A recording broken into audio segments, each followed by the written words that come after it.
What if Naruto was Madara and Hashirama's grandson part 5? Let's go. During these 4 years, Naruto didn't really work much in the academy as he didn't learn anything new. He'd already perfected all the ninjutsu, taijutsu, and had all the knowledge from Madara himself, who had experienced historical events and told him secondhand. So Naruto would not learn anything remarkable from the academy, except of course knowing how to counter with other people, basically improving his social skills, but not really improving his shinobi skills. However, he did still train nonetheless, wanting to become stronger every day. He trained in the Uchiha compound as it was a quiet place, where he had the freedom to do basically whatever. He was still living with Fugaku's family, as every afternoon he trained outside the Uchiha compound, sometimes with Tsuki, watching him and even giving him some food that Mikoto cooked up. During this time, Naruto was enjoying his life more than he'd ever before. Of course, he loved living with his grandpa, and that was all fun and games, but here he had a big family, each one that loved him, and he had more than just one person taking care of him. It was like a dream come true. He had many friends at the academy. He was seen as a part of his Uchiha clan, and was loved by the entire village. Villagers recognized him on the street. He was a very kind boy, a strong shinobi, and a good friend. Almost a perfect human, you could say. There is not a single soul that disliked him. Of course, except for a few that were jealous of him, but nothing serious, of course. I mean, how could you? Naruto also went on a few missions along with Shisui and Itachi, who he befriended even more, especially Shisui. And they had even trained a little bit, as Naruto learned some speedy techniques from Shisui, being able to learn them pretty fast with Minato's genes, as Minato was known to be the fastest shinobi ever, so that kind of made it easier for Naruto. However, Naruto was able to teach Shisui and Itachi a few things too, especially about the Sharingan and the whole Uchiha clan, as Madara had devoted his entire life to researching things, and had found out many things, including secrets about the Uchiha Sharingan and the Uchiha Curse that had never been told or understood by anyone except for him. Which is why over this time, Naruto, Itachi, and Shisui all got a much better mastery of their dojutsu, Naruto mainly learning about the Mangekyo and the Rinnegan, as his normal Sharingan was mastered beyond comprehension, although even his Mangekyo Sharingan was at a pretty good level, too. The only sad thing is there was no one that could teach him anything about the Rinnegan, and even the scroll that Madara provided him with was somewhat limited. Of course, it was more useful than just going off of experience and trial and error, but still not that much, so Naruto did have to do a lot of researching himself. Naruto was smart after all, and had a very logical way of learning, and Madara did teach him how to actually research. And Naruto was actually able to write scientific reports which helped him in his studies, and gave him a much better understanding of the world, and his new dojutsu. Anyways, back to Uchiha going on the missions. Naruto did go along with some of the Anbu missions that Shisui and Itachi were presented with, as of course Naruto had enough strength to go on them, if not even do them himself. Hiruzen kind of knew this, as he had seen Naruto fight a couple of times, even fighting and sparring with Itachi and Shisui, and Fugaku reiterated this, saying that Naruto's eyes were even stronger than his, and if they truly fought, who knows, in a few years, Naruto might actually overpower both of them. Both of them being Hiruzen and Fugaku, by the way. Now onto the Genin exams that were happening today. The morning was like any other, where the 3 Uchiha siblings walked to school, to the Ninja Academy together, Tsuki smiling, Naruto being excited about today's exam, as he can now become a full-fledged shinobi, and in his mind has completed the mission that his grandfather gave him, as he'd made many friends and actually completed the academy. And of course there's Sasuke, who's determined to become the strongest, and this is just a stepping stone for him to become a shinobi no kami, a legend amongst shinobi, a god of shinobi. When Sasuke was asked to make a clone, he actually made 3 casually and then walked back to his seat, impressing the teacher and the people in the class, although they kinda expected it from the Uchiha prodigy. Although, there were still 2 more prodigies, both Uchiha as well, so they'd be excited what they would do. Then it was Tsuki's turn, as that was always the order. First Sasuke, then Tsuki, then Naruto, because that was just the way the name list went, so it was always the same. Anyways, then it was Tsuki's turn, who also did 3 clone jutsu, casually, but then after waiting 2 seconds, she made a transformation jutsu that transformed all of them. Once again, very casually, and then stuck out her tongue to Sasuke, making him annoyed. They always had a friendly rivalry, even though they knew of each other's power and supported each other, they did still compete in everything they did. And then there was Naruto. Naruto made 10 clones, which wasn't too crazily impressive considering his skills, but he made shadow clones, not any clones. Shadow clones were special, a Jonin style technique instead of an academy to maybe Genin level technique that normal clones were. They had physical and chakra power, which made them very useful in battle as well as even training, as they had what Madara and Naruto researched and called the shadow clone trick, which allowed the user to train much more effectively, going up to multiple times over the normal speed of training, even at maximum capacity of one single person training. Shadow clones, even if you were using them casually, made training much easier and faster and more effective. However, then wanting to flex a little bit as well, making him the strongest in the class, he made all those 10 clones transform. Not just anything, but into different beings. 5 of the clones, the 5 to his left, transformed into Madara, Uchiha Madara, and the 5 to his right, the rest of the clones, transformed into Hashirama, Hashirama Senju. 2 rivals, 2 legends, 2 shinobi, gods who had created the Leaf Village, and to some extent the whole modern ninja world, and shaped the way that society is today.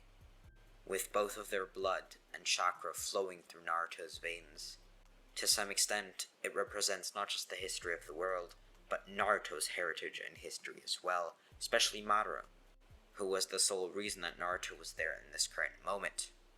Iruka looked in shock. Naruto, you passed, but why? Could you please disband those clones? Oh. As Naruto disbanded them, making Iruka breathe a little bit lighter. Thank you. Still though, why them exactly? I mean, Hashirama, sure, our leader, or our former leader, but Madara? Oh, sure, I'll tell you then. As the whole class looked confused, they had a rough idea of what Hashirama looked like due to the stone face that overlooked Konoha, but they had no idea what Madara looked like, so they just thought it was a random person with black hair. As of course Madara's Uchiha Sharingan Dojutsu was not visible, so they didn't think anything much of the black-haired person. However, then Naruto explained a little bit of his heritage, explaining that he is the grandson of Hashirama and the grandson of Madara. And when he referred to living with his grandpa, as he did many times over the years, he was talking about Madara having raised him, which surprised everyone, Iruka especially. By the way, Hiruzen isn't here in this scenario, because the exams were a little bit different in this story. So now the whole class was surprised. Of course, no one had any special kind of hatred towards Naruto, except for Kiba, who was very jealous of him, especially that all the girls liked Naruto. But now they found out that Madara Uchiha, the one and only rival of the first Hokage, who actually helped to build and formed the Leaf Village was Naruto's grandfather, and of course raised him. And then the first Hokage himself was Naruto's grandfather as well. It was really overwhelming, but especially for Iruka, as he understood more about Konoha's history than anyone else did in the room, so much so that he fainted due to pure shock. But the thing is, Naruto kind of hinted at the fact that he was Hashirama's grandson, but only deliberately said that he was Madara's grandson. So they weren't actually that sure, but what they were sure of is that Naruto was raised by his grandfather, who was the rival of the first Hokage, and a godlike shinobi. Still insane. So now Naruto knocked out his sensei with pure shock of information. It took him 20 minutes to wake up, as Naruto, who was squatting down next to Iruka, who was laying on the floor with his stomach up, pointing to the ceiling. Naruto has a disappointed look, but also is a little bit happy that his sensei finally woke up. Iruka, you know it took you over 20 minutes to wake up. You know some of us still have to do our exams, right? You kind of have to step up your game. Come on, we're on a tight schedule here. What happened? Iruka is confused, as he thought that the whole thing was just a dream of Naruto, well, explaining what he did. I think you remember just fine. No, that was not a dream before you ask yourself that. It's all true what you heard. Madara is my grandfather. But wait, please don't start fainting again. Let's just finish the exams for today, yep? Great. Alright, let's go everyone. As Naruto went from a kind of sad, disappointed, neutral look to a very happy one in 3 seconds. Now standing up and looking at the whole class as if he just became a substitute teacher. So the rest of the class finished their exams, doing clones, and then all of the students had to do their transformation jutsu too, except for the few students who had already done their transformation jutsu, especially Naruto and Suki, who had demonstrated it on multiple clones. But Shikamaru did also do the transformation jutsu, for example, and sadly the only reason he did was because he knew that it was going to be another requirement, another test for him to do later, and he was so lazy that day, a little bit tired, that he just didn't want to stand up again, so he did it both in one, saying, "This is my clone," then disbands it, and then did his transformation jutsu, and then sat down again, not waiting for a response from the teacher. He's smart, yet lazy, as everyone already knew. But, I mean, that's one thing about Shikamaru that you just can't hate. Anyways, now the whole class gets their headband, as they all stand outside where the swing was, just outside the academy building. It was a place that they usually hung out at, and were now all talking to each other about how they were finally actual shinobi. Some more excited than others, Shikamaru bored, but like Sasuke for example, was incredibly excited, and Naruto and Suki were pretty happy too. Now it was told to them that on the next day they would actually get their Jonin team leaders to become official Genin already. They would not get a breath of fresh air, only one night to sleep, and transition from being an academy student to a full-fledged Genin shinobi. So it was now the next day, as the academy students got their teachers, though it seemed to be a little bit different than usual.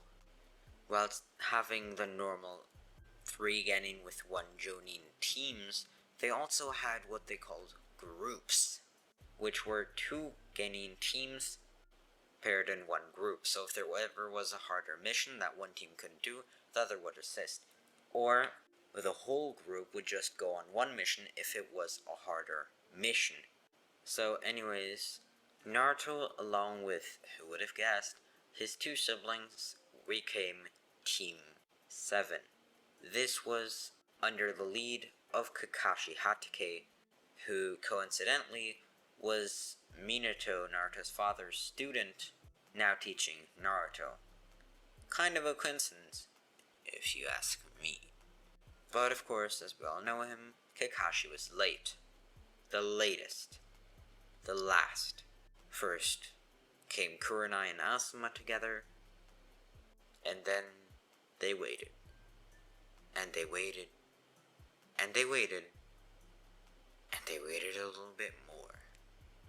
And then finally, after 1.5 hours, Kakashi finally arrived a little bit late. 1.5 hours late. Now, Sasuke and Suki were there, but there was no trace of Naruto. Kakashi looked around the room as if Naruto was some sort of hidden Anbu hiding on the roof, but he was nowhere to be seen, or sensed, or heard. Naruto was gone. Kakashi kind of frowned at this. Of course, here he did not know who Naruto was, and he didn't even know that his sensei's kid actually survived. They were all told that the Nine-Tails killed both the 4th Hokage and its child. Of course, even the Jonin don't know of Naruto's heritage or who he is. Hiruzen and Fugaku both thought that it would be best if Naruto reveals it to whoever he trusts worthy to know such secrets, as, once again, they have the power, just those words have the power to spark war and conflict, not just against Naruto, but against the whole village of Konoha. So, it's not good. Here we jump back to when Naruto was following a brat called Kibo, but hear me out here. Kibo is like Kiba, but worse. Crazy idea here. I know the name is creative. Anyways, so Kibo was basically Kiba's friend, as they were both very jealous of Naruto and they did not like him. Mizuki was able to trick him into stealing the scroll of sealing, as he was not passing the exam that day, and was told that if he stole the scroll, he would definitely become Genin, perhaps even Shunin. Who knows? But of course, as in canon, Mizuki was completely lying and tried to backstab his student. But luckily Naruto was there, with Iruka being there 5 seconds later, but Naruto first. And he tied down his own sensei for the second time in his career. Actually a little bit more, but more than second time in his career as a student, he tied down his own sensei more than once, being Mizuki. Mizuki is furious, not only being bested by a single academy student, but especially by Naruto. He did not like Naruto ever since the incident 4 years ago. Now, he didn't dislike him since that day, but ever since then, Naruto just did not seem to make Mizuki happy, as everyone else seemed to be happy around Naruto. And of course, Naruto did look through the scroll of sealing, though there wasn't that much new things. There was the Rasengan, an interesting technique that Naruto would definitely take a look at. He never heard of it.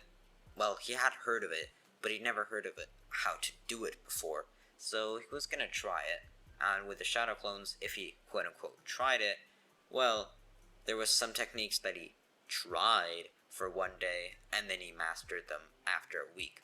So, trying them basically means training them 24/7. Sometimes Naruto literally had clones train for 24 hours a day, even training whilst he was sleeping. Naruto be on that grind.